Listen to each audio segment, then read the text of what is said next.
Peter, welcome to 69 Faces of Rock. How are you doing today? I'm doing great, thanks. Thank you very much, Mark, for having me on the show. It's awesome. Peter, it's been nearly 10 years since you guys released any new music. What took so long? Yeah, it's actually because of me, mainly. There has been some family stuff happening in everybody's life, But the main reason was that, a couple of years after we released the last album, The Sinister Supremacy, I worked full-time as a teacher, so I had to go back to the university to get a teaching license, grades I worked with. So because I was a machine engineer when I started the first time, I studied machine engineering. So that took 3.5 years, working full time and studying almost on full time on university. So that was a demanding situation. And after that, I kind of felt, I really didn't know if I wanted to pursue drumming, and more specifically metal drumming in the extent I had been doing for the last 25 years, but I figured out in the end, I love doing this. So we got back again. Yeah. Now, as a band, what have you guys been doing during this downtime? I mean, everybody's keeping busy with different bands. We have different projects. No one is actually working full time as a musician. So we have our daytime jobs. And we are still very, very close friends, all of us in the band. And Christopher and I, we started playing in '89 together. So it's 33 years now. And then with Jürgen since '91, and we knew Klaus already back then, also in the 1990s. So, we've been playing together for a lot of years, So we still rehearsed, and we still met. We wrote some songs, and mainly Christopher kept the songwriting going. But and then we kept busy with different projects and other bands and stuff here. Now, when you take this much time away from releasing new music, and you look back at your old catalog, do you become critical of the things you did in the past? The thing is that our old albums haven't been available digitally for a few years now. So, and we have re-released all of them now and remastered by Lawrence, our vocalist, who's been doing the mixing and the mastering of the new album too, So that's what he works with. He works in a studio, so in his own studio. And so we had to listen to all the albums again when they were remastered, to check that everything's okay and sounds great before we release them digitally now on like Spotify and stuff like that through our label. So the thing is, listening back, I still get a very good feeling, to be honest. I still enjoy the albums we did. I think we actually have a very strong back catalog, so to speak, actually. So I'm still very happy when I listen to it. I have to say that. Yeah, it feels great. Mm-hmm. Any lessons that you guys learned from being away for that long? Not to be away for that long. Mm-hmm. So it's never going to happen again. No, hopefully not. No, hopefully not. So how did you approach your new album, Inhuman Spirits? The thing is that some of the songs actually were written. One of the songs were actually it's the Japanese bonus track actually, but that song we actually wrote already for the Sinister Supremacy album, but it didn't make it on that album, and actually it didn't really fully make it to this album too. So some of the songs are like 10 years old, and then there have been a few songs every year, So the songs we picked now, mainly written by Christopher, and one song by Lawrence and one song by Klaus too. But, Christopher kept writing music, even though I was, maybe not that active. Normally, the two of us write together. So, but I would say, it's just, it kind of, the strange thing, it doesn't feel like 9 years ago. So that's, I would say, if someone asked me, I would say, yeah, it's probably, 3 or 4 years, maybe. I don't know. So, so it just feels weird that it's passed so much time. Was there any difference in how you wrote the songs this time with all this experience? I think Christopher wrote more of the songs by himself this time. Normally, as I said, we write more together, Christopher and I, and the period of writing songs wasn't as intense as it used to be, because he wrote a song, he just felt the vibe to working on Darkane songs. So it took way much more time, of course. But otherwise, the influences for us are still very much the same as they were when we started the band. So when we get in the mode for writing music, we listen to a few, new acts too, but mostly we still get inspired for writing the Darkane stuff by listening to the same bands we did like 20, 25 years ago. So, so it's kind of almost the same process, I would say. Yeah. So when you listen to the new songs, and you told me you recently had a chance to listen to all the old songs, are you finding any new elements appearing in the music? I think in a way, the last two albums now, the Sinners of Supremacy and Inhuman Spirit, it feels like we kind of, because we kind of found a sound that fits Darkane very well. Because if you look back on the older records, they sound very different. Each album sounds very different production-wise and writing-wise, even though it's still Darkane. And we actually also had some different vocalists in the band, of course, and singers.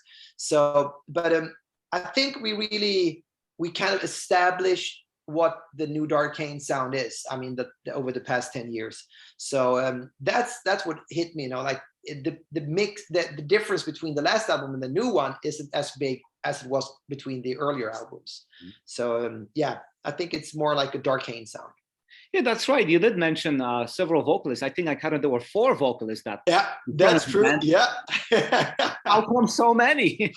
I mean, the thing when we started with Lawrence, that was just something that happened, because when we were recording the first album in '98, and we didn't have a vocalist. So, and the studio we were supposed to recording with Daniel Berstrand, he had an assistant in his studio, and that was Lawrence. And so he said, I have like a assistant in my studio. He's a really good vocalist, So we used Lawrence for the first album, but he lives like, it's a 7-8 hours drive from where we live, the rest of us, the 4 of us here in the south of Sweden. He lives further north in Sweden. So and he had, other bands at that time. So he said, I can't continue with the band. So we had Andreas, like an old friend of ours, joined the band, and he did 3 albums.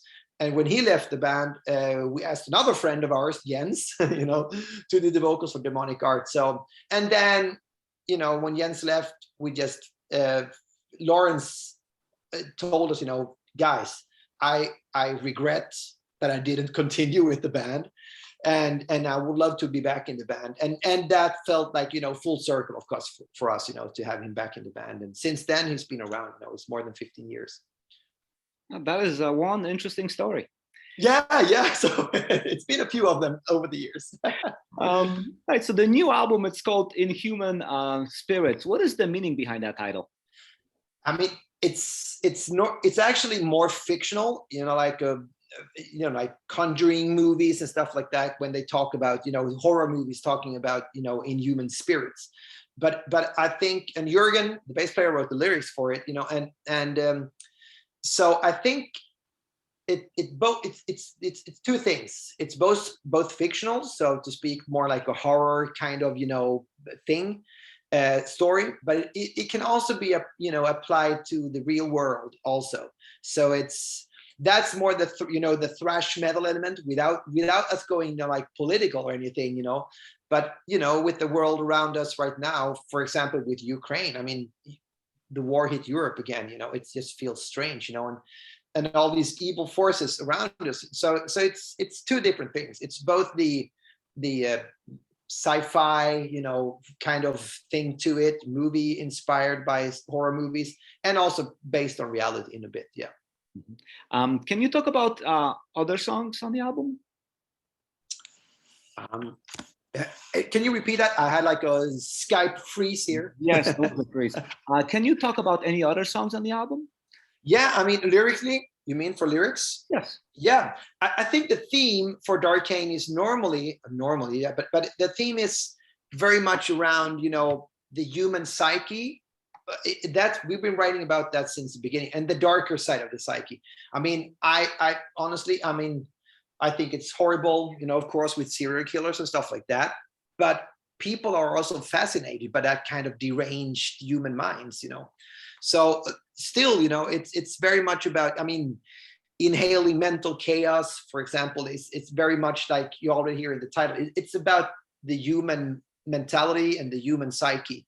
So we write very much about that, but also like it's very fictional, our lyrics. We don't have like It's not a concept album, and we don't write too much about reality.